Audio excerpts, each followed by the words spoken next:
I get the feeling he doesn't like cleaning, I won't let him in the door.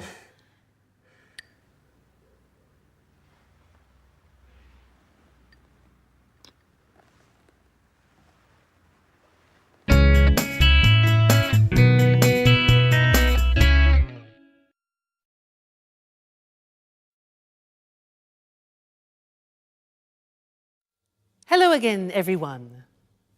Jack exits and Nick enters. Maybe. We'll see. Now, I have a quiz for you. You've learned a lot of language up until now, and I want to see how much you remember of what you've learned. The quiz is this. I will say something which is wrong, and you, with all your grammar knowledge, must correct it. Let me give you an example. I say, when have you gone? Now that's wrong, because when uses the simple past. So we correct it and say, when did you go? All right, so that's the quiz. Your turn. What means this word? What means this word? Yeah, that's a question. With questions you need, auxiliaries. So, what means this word? What does this word mean? Yes. Next one. Has he any brothers? Question. Good. It's a question auxiliary. Does he have any brothers? Okay. Next one. This is more difficult. Be careful. I live here since 1977. I live here since 1977. Think of since. Yeah. Present perfect continuous. I have been living here since 1977. Great. Next one. What do you do tomorrow? What do you do tomorrow? Yeah, exactly. Do you do is the present tense. Tomorrow is the future. So, what are you doing tomorrow? Or what are you going to do tomorrow? Futures. Right. Next one. They haven't to work on Sundays. They haven't to work on Sundays. Negative. Wrong. Present tense, the auxiliary. Exactly. They don't have to work on Sundays. Great. Next one. Do she play tennis?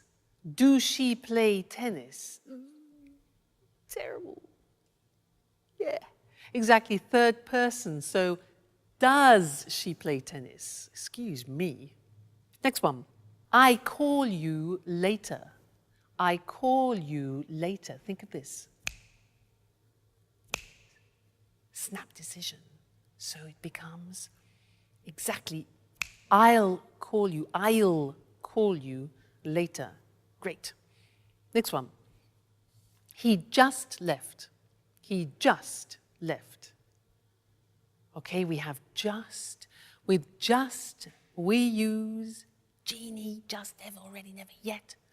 Present perfect, so yeah, he has just left. He has just left. Great. This one here. If I would know, I would tell you. If I would know, I would tell you. Not possible. Second conditional. If I knew, fantastic, I would tell you. And the last one. How much it cost. This is a typical mistake. How much it cost. It's a question. You need an auxiliary. So that's it. How much does it cost? Fantastic. You're great. Great students. Keep on studying like this and you'll be able to speak English like me at the end of the course. All right? Great. Well, take care. Keep studying. See you in the next lesson. Okay? Bye.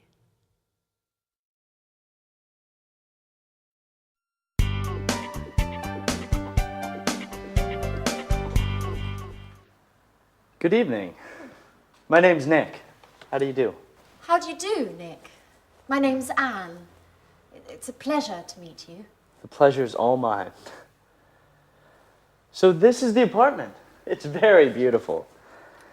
And so clean and tidy. I love cleanliness. I'd even say that I'm a maniac for cleaning. Really? Well, yes. My friends give me a hard time. They say that I'm the mommy of the group. Is that so? My friends say the same thing about me. Well, there's another thing, Anne. To tell you the truth, it's a little embarrassing. I have another hobby which I adore. What would that be? Well, I just adore cooking. In fact, could I take a look at the kitchen?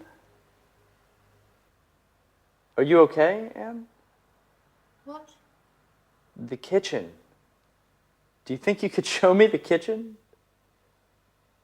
Oh, I'm sorry. It's just that, well, I love cooking. Fantastic. That way we can experiment and try out new dishes together, okay? So, where is it? Right. The kitchen is in there.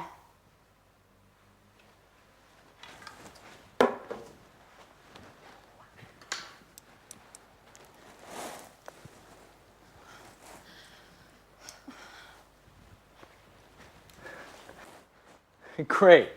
Roomy, well lit, and tidy, just as I like it.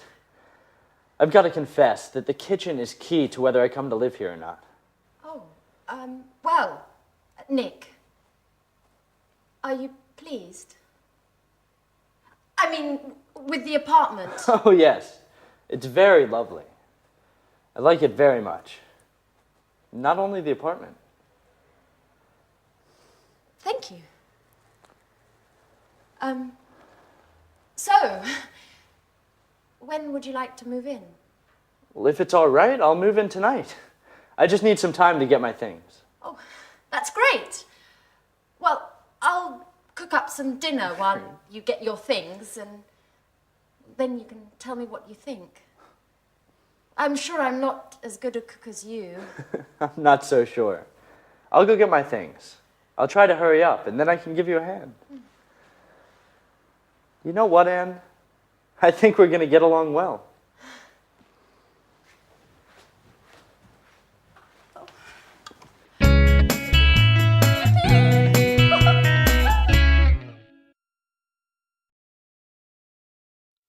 So Anne and Nick cleaned happily ever after.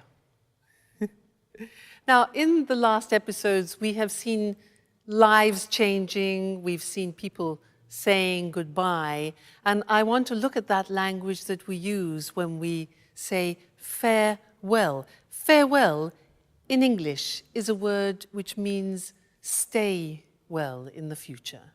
So let's look at some of the language we can use.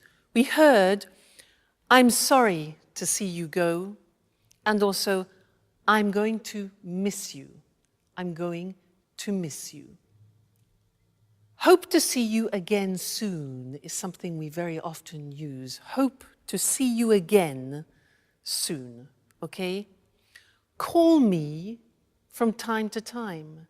Call me from time to time is a nice one. Another really nice expression in English is let's keep in touch.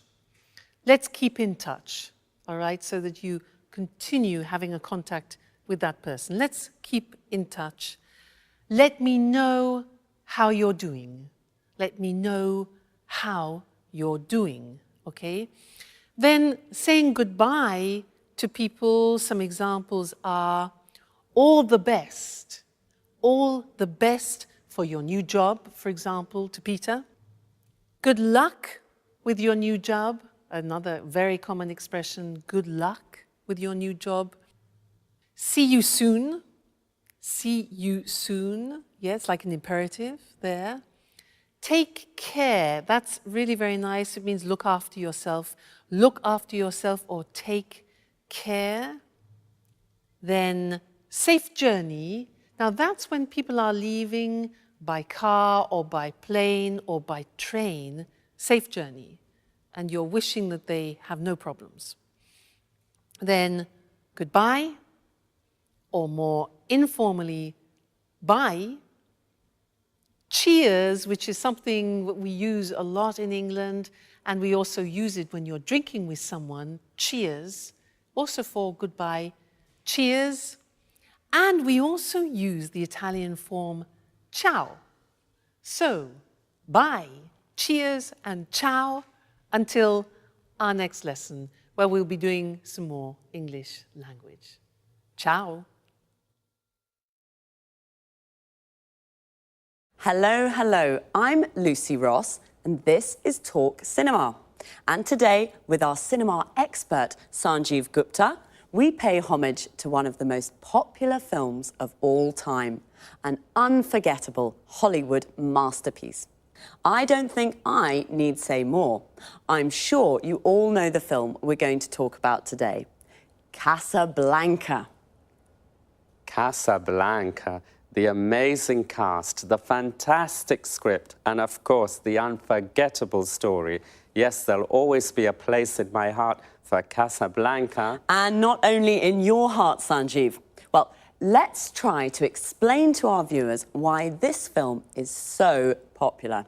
First of all, there are the performances of two of Hollywood's greatest actors, Humphrey Bogart and Ingrid Bergman. And secondly, it's a film that was able to bring romance together with the serious theme of resistance to the Nazis. The end result is a passionate love story brimming over with emotion. Yes, you just can't forget the wonderful performances of Humphrey Bogart and Ingrid Bergman. Could you run through the plot for us, Sanjeev, just to jog our viewers' memories? Sure. Casablanca takes us back to a wartime Europe of Nazis and freedom fighters. The film, directed by Michael Curtis in 1942, focuses on the character of Rick Blaine, a cynical American who has escaped from occupied France to open an upmarket jazz bar in the Moroccan city of Casablanca. He has to choose between his love for Ilsa and his duty to help her husband Laszlo, a resistance leader, to escape from Morocco to continue his fight against the Nazis. Ilsa first met and fell in love with Rick in Paris. She believed her husband had been killed by the Nazis. When she discovers that Laszlo is still alive, she leaves Rick abruptly without explanation and returns to Laszlo, leaving Rick feeling betrayed and bitter. In the end, Rick sacrifices his love and helps Laszlo and Ilsa to escape to Lisbon. Wow, that's it, yes. Who can forget Rick's famous line to Ilsa as she gets on the plane at the end of the film? We'll always have Paris. That's true. There are also several other famous lines in the film. For example, when Rick says to Ilsa, "Here's looking at you, kid." Or when Ilsa says to Sam, the piano player, "Play it, Sam, play." Wait a minute, what's the name of that song? Oh yes, I remember. As time goes by, I've sung it so many times. But tell us, am I correct in thinking the film won an Oscar? 3 Oscars for Best Picture, Best Director, and Best Screenplay. It was a big hit in 1942 and has been ever since. Casablanca represents Hollywood at its best. A film with undying universal appeal. The film is still shown regularly in America. Really? Do you mean on TV or in the cinema? Both, actually. You know, colleges across the USA show the film every year during the week of graduation exams. This has helped keep the film popular. Well, it certainly is an unforgettable film. That's Casablanca. Thanks to our expert, Sanjeev. Goodbye, Lucy. Goodbye. And goodbye, everyone. See you again soon with the next edition of Talk Cinema. So, have you seen Casablanca? It really is an unforgettable masterpiece. We say something is unforgettable when it's difficult to forget. Casablanca is unforgettable because it's such a good film. We call it a masterpiece. A masterpiece is an excellent piece of work. We usually use it for films, books, and art. Why is Casablanca such an unforgettable film? First of all, the amazing cast. Amazing here means incredible, very good. The cast is all the actors of a film. Casablanca features Humphrey Bogart and Ingrid Bergman. If you've seen it, you can't forget their incredible performances. An actor's performance is the way the actor plays his or her role. Secondly, the script. The script is the text of a film or a play. In fact, Casablanca won 3 Oscars, one for the best screenplay. The screenplay is another word for the script. It won Best Director. The director was Michael Curtiz. We say it was directed by Michael Curtiz. And it won Best Picture. Best Picture means best film. I'll quickly run through the plot to jog your memories. What does all that mean?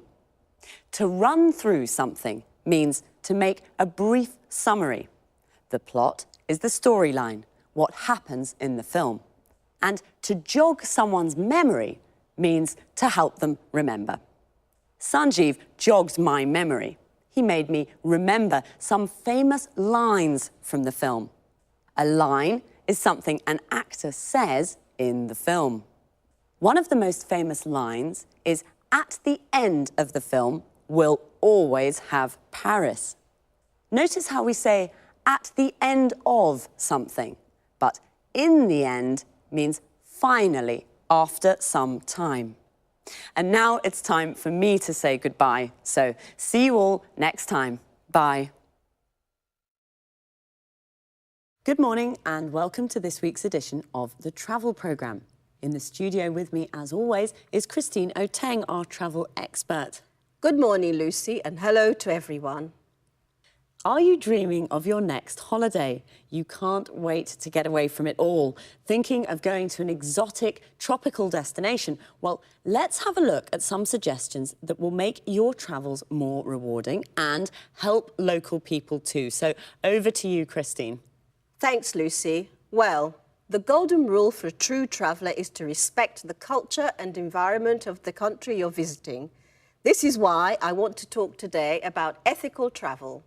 I'm not talking here about a weekend in Paris or a week on a Greek island, but more about tourism to more distant locations in poor, developing countries. Ethical travel is all about what to do when you're on holiday in one of these countries. Can you give an example?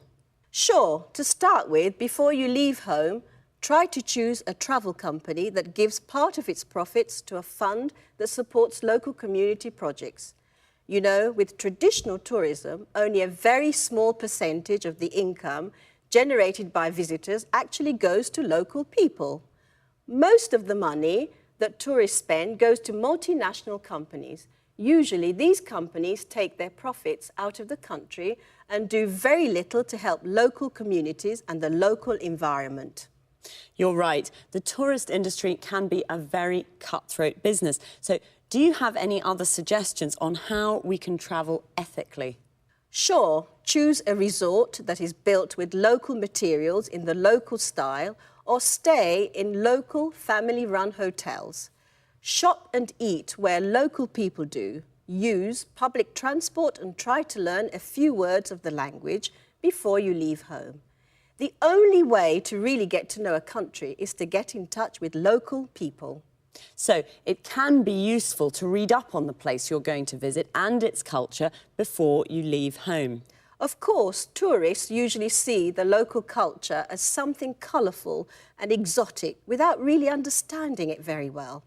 It's important, though, to learn about local traditions and to respect them. Do this and your holiday will be much more rewarding experience. One more thing, Do remember to always ask before taking photos. And what about shopping? Is this against the concept of ethical travel? Absolutely not. Shopping's always fun, but do use your head when shopping. I mean, try to buy souvenirs from local markets and always pay a fair price for goods. Bargaining's fine, but don't beat the locals down too much. One important thing, never buy souvenirs made from endangered species. This is illegal and damages the local ecosystem. Fine. So an ethical traveller is a responsible tourist who knows how to combine the joys of travelling with a respect for the local culture and environment. Any more advice for us, Christine? Yes, just one last thing. Follow these suggestions and your travels will be a lot more rewarding and much more fun. I'm sure they will be. Well, thanks, Christine, for your really useful tips on how to be an ethical traveller. Well, that's all we have time for today, so goodbye, Christine. Goodbye to all travellers, and remember, travel ethically and enjoy your holidays more. See you soon with another edition of the Travel Programme. Goodbye. Well, I can't wait to get away from it all. I can't wait is an expression that means you're looking forward to something. To get away from it all means to have a holiday and leave your daily life behind. Today, Christine gave us some tips on how to be an ethical traveller. A tip is a piece of advice, a suggestion. First of all, what is ethical travel? It's travel that respects the local culture and environment. Local means from a specific place. For example, the local people are the people that live in a place, and the local culture is the culture from that place. The environment is the world that surrounds us, all the social, physical, and cultural conditions of a place. Christine gave us a golden rule, a rule that should not be broken. The golden rule for an ethical traveller is, in fact, to respect the local culture and environment. She also suggested choosing a travel company that gives some of its profit to local communities. A community is a group of people living in the same area. A travel company is a company that organises tours to various parts of the world. And you should read up on the place you want to visit. To read up on something means to research and get information about something. The best place to stay is in a family-run hotel. Family-run means it's owned and managed by a family. And when you go shopping in a market, bargaining is okay. To bargain means to decide the price with the seller. If something costs $20, you bargain to pay $15. But don't beat the locals down too much. To beat someone down means to force them to reduce the price of something. That's all for this week. See you again soon.